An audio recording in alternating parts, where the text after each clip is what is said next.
Magandang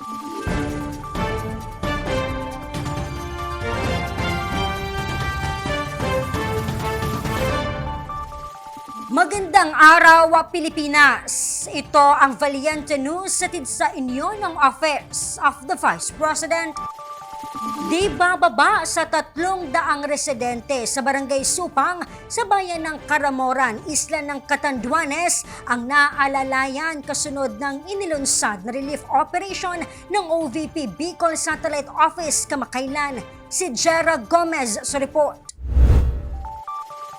Maliban sa bayan ng Pandan at San Andres, sa lalawigan ng Catanduanes, naglunsad din ng relief operation ang OVP Bicol Satellite Office sa bayan ng Caramoran, kung saan 301 na mga food packs na naglalaman ng bigas at iba pang pantawid gutom at 160 na relief boxes na naglalaman ng non-food items ang ipinamahagi sa mga apektadong residente ng Barangay Supang.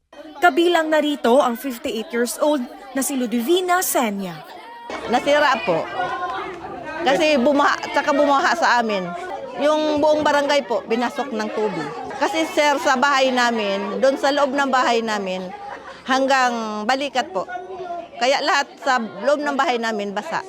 Wala po kaming na anong gamit kasi yung washing po namin sira, yung TV sira. Yung mga damit ko na Nabasa lahat. Ngayong pinagsisikapan ni Ludivina na makabangon mula sa trahedya. Malaking bagay na anya ang natatanggap na suporta, maliit o malaki man. Masayang masaya. Nagpapasalamat po kami. Maraming salamat po sa tulong na ibinigay niya sa amin. Kasi kahit malayo po, nakarating din sa amin. May mensahe rin para sa OVP ang mga residente ng Barangay Supang. Napakalaki pong tulong to. Nagpapasalamat po ako sa Office of the Vice President, lalo na kay VP Sara. Ako po si Jera Gomez, lahat para sa Diyos, bayan at pamilyang Pilipino. Valiente News. Abangan ang iba pang mga balita dito lamang sa Valiente News. Ako si Claudette Loreto para sa makabuluhan, naninindigan at matapang na mga ulat at impormasyon. Maraming salamat.